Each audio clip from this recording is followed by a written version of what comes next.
Hey guys, check it out, it's version 1.0.5. This means that Ninjakiwi has made another big update to Bloons TD Battles 2.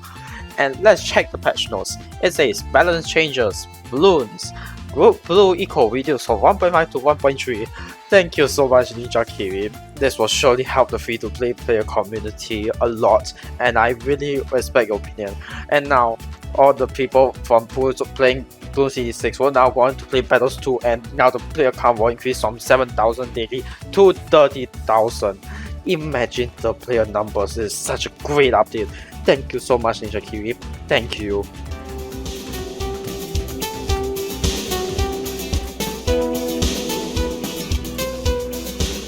So all jokes aside, this is actually the only update for 1.0.5, along with banana farm price changes, which I'm surprised people even use banana farms, and some bug fixes, but that's not important. I'm actually surprised that this is quite a small update, but the reason why I made this joke introduction is because, first of all, when I complain about update 1.0.4, it seems like, you know, some of you have some disagreements about it according to the like to dislike ratio, and that's completely fine. But more importantly, Ninjakiwi did actually have a post talking about Battles 2 a few days ago, and I want to take the time to actually look at these comments and see how valid and whether I think they are good for the future of the game. Alright, let's see if this time I can actually read the changelog without losing my core strategy. So let's get our tech shooter first before I get distracted and completely forget about it. Alright, yes, I am aware that I'm playing into the current meta, which nobody likes, but honestly I don't even play Battles 2 that much, so I'm sorry, this is a meta I'm going for. But anyway, let's talk about what Ninjakiwi said. Battles 2 launch and beyond. First off, performance, stability and connection. So to summarize, it was pretty good on launch day, and if you saw my live stream, you'll know that it was decent for the most part, but to be fair, there weren't that many people playing at the launch time. But Ninjakiwi does have experience in this, and I can say from experience that compared to Battles 1, it was certainly a lot better in terms of lag and stuff. Also, we seem to be leaking balloons, but not anymore. And yes, because of the eco change, this means we're not going to go for group blues anymore. We're going to go with group yellows once the group blues are unlocked. Also, interesting that this guy have an engineer. I wonder if you have an XX4, because that will be an interesting strategy, because I know Bloon Trap was very popular in Battles 1, and to be fair, it is strong. Not too sure how that applies in Battles 2, we have yet to see. And actually, yeah, I think yellow balloons still have a slight income edge over pink balloons. So I'm still going to send yellow balloons, but after that I'll switch to white balloons once 1.5 starts, which is soon. So let's do it right now, and let's get our Gatling gunner. Why did I say Gatling? It's a Dartling gunner. Actually, this is a terrible map to place a Dartling gunner, isn't it? Because there isn't really a good place to place it. I suppose here is a good place, but like, even so, I have no idea what to make of this placement. And this will do. It's okay about league lives. We already lost the first blood thing. This is actually pretty strong, not gonna lie. But anyway, let's move on to the next part, balance. So currently, there's quite a bit of well, misbalance is the right word, between towers, and yes, that's understandable. Some towers are still OP. For example, a tech shooter. I personally think that tech shooter is OP, and Ninjakiwi does need to nerf it at some point. But honestly, I also, if you were to ask me, I also have no idea how to fix the tech shooter. It seems like a problem that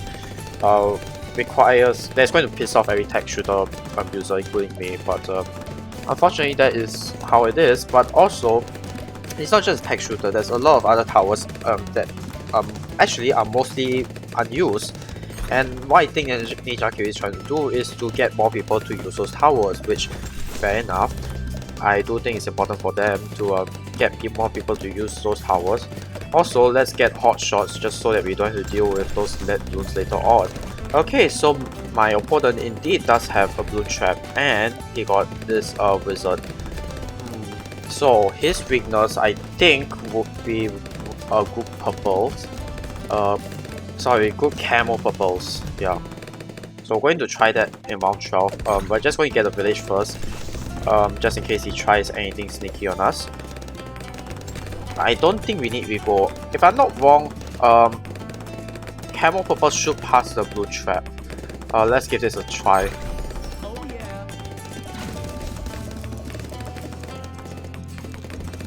Yes, so camo purple does indeed pass through the trap, so I'm correct and I won. And keep in mind, I have not played Battles 2 in 2 days, so my strategy is still on par. Either that or more people have been playing and they are upgraded to Crucible, and therefore I'm playing against weaker players, while all the normal players with the normal strength that I used to play against are now in Moab, Pit, and so on. But that's not important. I am not too interested in getting to Hall of Masters as of now. It's actually pay to win and I do not have the time or the will to maintain my status in Hall of Masters. And besides, remember, this is like Boss Stars, where there's a season reset, and currently no one knows how season reset works. All I know is that for Hall of Masters, if you are still over punch trophies, you remain Hall of Masters. But for everyone else, I actually have no idea how season reset works. Does it just drop you back to, let's say, semi-crucible 51 trophies maybe? That has yet to be seen. But in any case, so far so good. Let's move on to our next battle. Meta progress. So basically, you need XP to unlock everything. So basically, in here, Ninjakiwi just admitted that yes, we screwed up. We made the XP a bit unfair, and we should have noticed this from day one. Which okay, I appreciate. And yes, I do hope that they will figure out a way to fix this broken XP system. And yes, it is broken. Even for you pay to win players, like you know that it's broken. You know that if you want to upgrade unlocks for other towers, you do need to have, must play the tower. So it's kind of difficult to justify staying in the Hall of Masters if you're only going to have like 3 or 4 max towers at most, while not upgrading anything else. That kind of makes the game unfun. Well, if unfun is a word, I'm not sure. So I am thankful. I'm glad that Ninjakiwi does admit to their mistakes, and yeah, that's alright. We all make mistakes. Even Ninjakiwi, who is honestly a well-respected indie game studio, make mistakes, and I appreciate them. Thank you for admitting that it's your fault. Not many game studios actually does that and spin off into some PR mode like oh, I'm sorry, we couldn't update the game because you know whatever blah blah blah. Like long time ago, I was in the Escapist 2 community. I made maps for the Escapist 2, and guess what? They didn't update the map maker, and hence the game kind of died because there is no community to propel it, which is quite sad because I thought the Escapist 2 does have potential to have a large community. Well, not that large, but still a relatively large one. And it's quite sad that they kind of killed it off. But anyway, we're talking about Ninjakiwi, not Team 17. So let's forget about them for a moment. And of course, finally, the allegation, well, not allegation, the thing that everyone wants Ninjakiwi to address, pay to win. And yes, surprisingly, they did say that they didn't intend for this to be a pay to win game.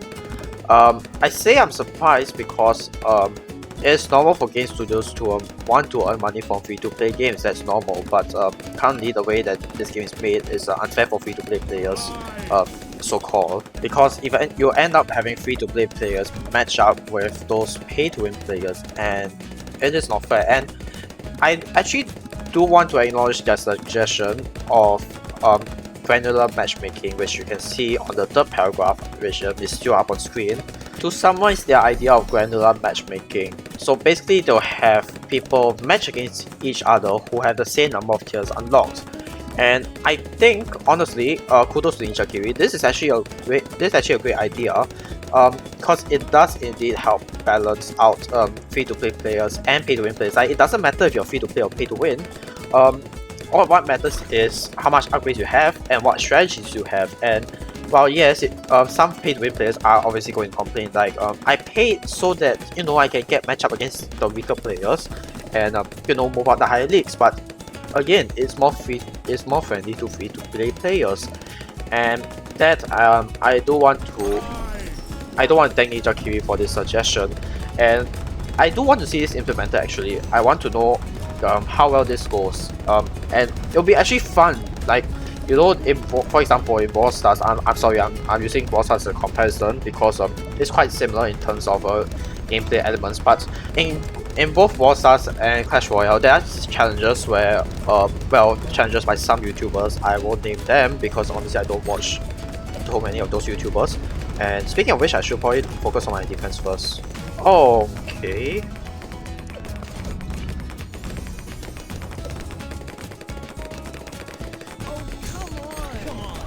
I made a mistake. I've completely forgotten that this defense isn't good against the balloons. Like I said, I should get Obion, but yeah, 3,000 monkey money. It's not that it's not free to play player friendly. It is in terms of getting heroes. I just spend my monkey money on cosmetics. That monkey money is not the fault of well, I mean my slow progression of monkey money. It's not Ninjakiwi's fault in this case. That's my fault. I prefer to spend it on cosmetics, even though I am anti-cosmetics, but you know, season 1 stuff that I don't think you can rebuy in a future date. So but anyway, now that it's all Granular, which I have no intention to use anyway, I will save my monkey money for Obion. But also, we almost have enough XP to upgrade to Hydra rocket pods. So if we play one more game, we should be able to upgrade that, and we will finally have our camo lead defense, which I will enjoy a lot.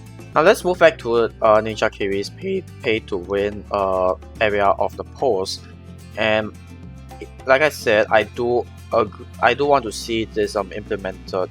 It'll be interesting because there's a lot of challenges. Like you don't, like, if you really want to show how good you are, like you don't, like let's say oh, I'm going to do a challenge where I'm only going to have 2,000 locked and get to Hollow Masters based on this system, and I would love to see that.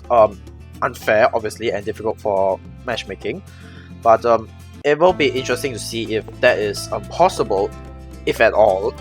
So the Ninjakiwi did promise that they will continue working on improving battles too. Now I will hold them accountable for that, and you should too hold them accountable to the changes that they're going to promise.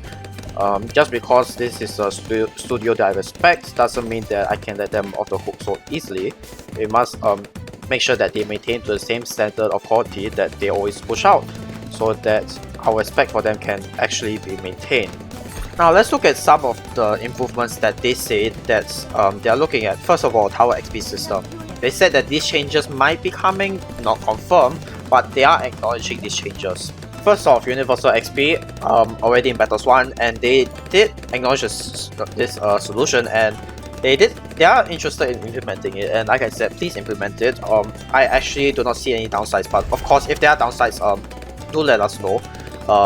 Because I think it's not, we shouldn't just benefit free-to-play players, you must also balance it out, right? And second, which is really interesting, is XP conversion.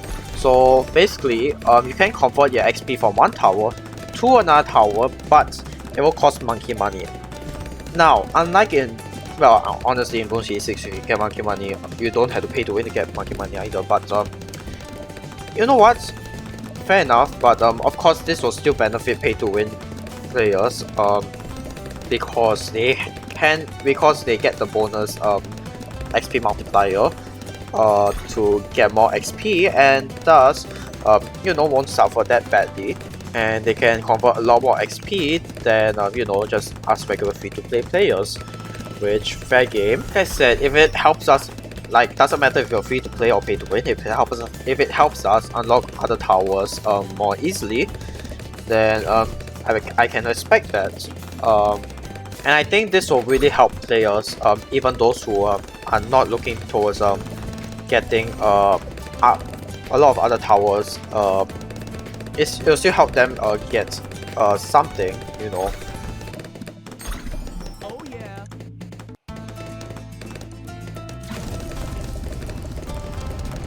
Ah, god damn it. But this won't work. Will it? Yeah, this man. This Oh, it worked. So, I actually didn't expect that to work. Yeah, I'm not going to go for any more battles for this video, but I'm just going to finish off reading of what Ninjakiwi did announce in their post.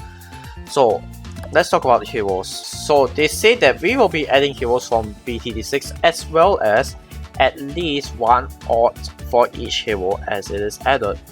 Now, this is more interesting because I do want to see Battles 2 exclusive heroes, kind of like a Cobra hero. Now, Cobra is not, well, I won't say not popular. It is not extremely, well, it's not a good idea to implement Cobra in Battles 2, given that the first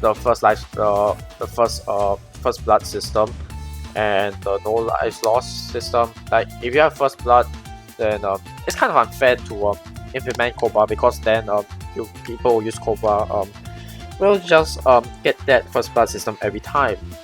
So it'll be interesting to see Battles 2 unique heroes.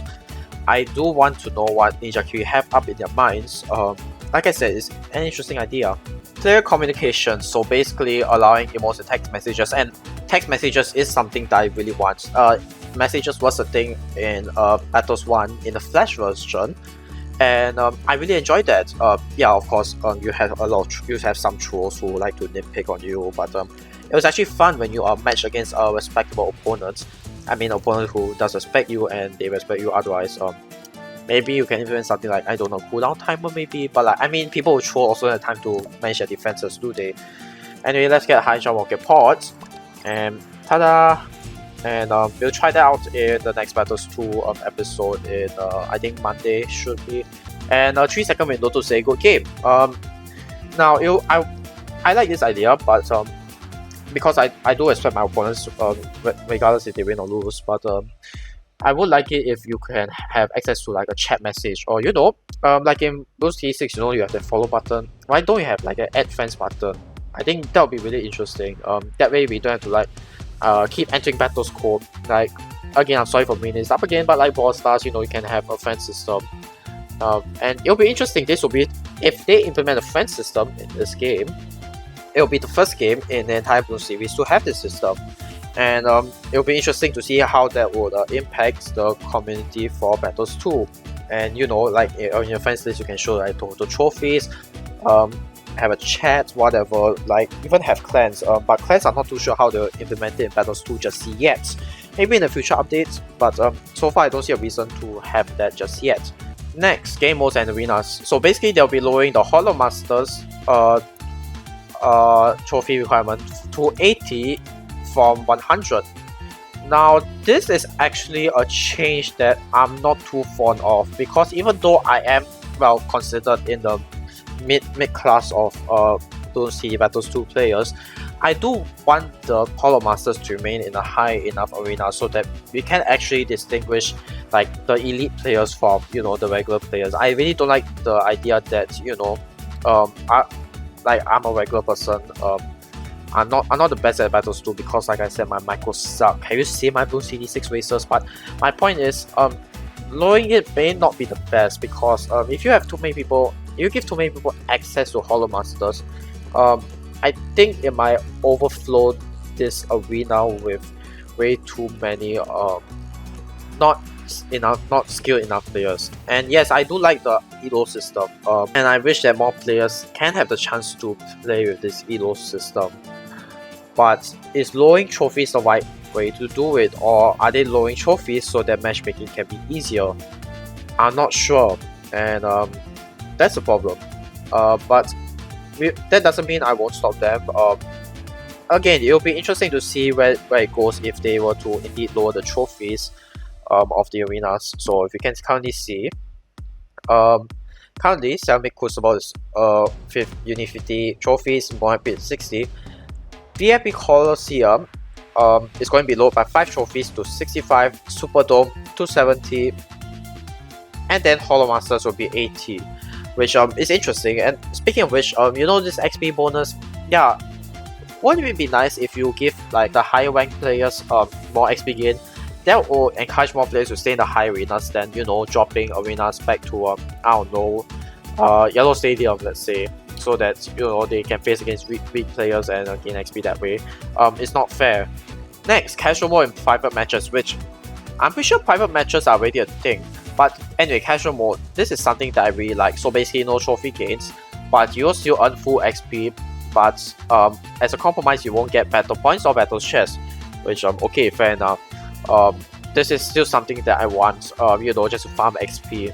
It will be interesting before players go into ranked mode. Like in Clash Royale, they do have a 2v2 which is unranked, and yeah, I do like this idea. And finally, cosmetics. So they want to add more cosmetics, which okay, I think everyone knows that cosmetics is just a way for them to earn money. It's not a bad thing, but okay, fair enough. And that's about it. Signed off by Stephen Harris, co-founder of Ninjakiwi, which actually I didn't know. By any case, I hope that sums up this update. And yes, my intro was sarcastic. Update 1.0.5 is insignificant. It just lowers it just fixes farming the eco for Battles 2, and that's about it. I actually don't have anything to complain here, and I do appreciate that Battles 2 is taking a step in the right direction. I just hope that they could have done it sooner, but it's not too late to change. I will continue making Battles 2 content, but not as frequently. I will still focus on Bloons TD 6 content as well. And the one thing I do hope for is that Ninjakiwi will continue putting their effort into improving Battles 2. Not that it's unplayable currently, it is playable, it's just that not everyone likes it, And yeah, YouTubers, of course, they are liking it. Most of them are paid to win. I'm free to play, but I'm not putting in that much effort into Battles 2 content because frankly, I am not too excited about the idea of 1v1 gameplay, but I do hope that as a casual Battles 2 player myself, Ninjakiwi will make this more fun and not just competitive. Let's just put it that way. So with that, I thank you guys for watching, and I'll see you guys in the next episode, which is ironically Bloons TD 6 content. But again, I'll see you guys on Monday for another Battles 2 video.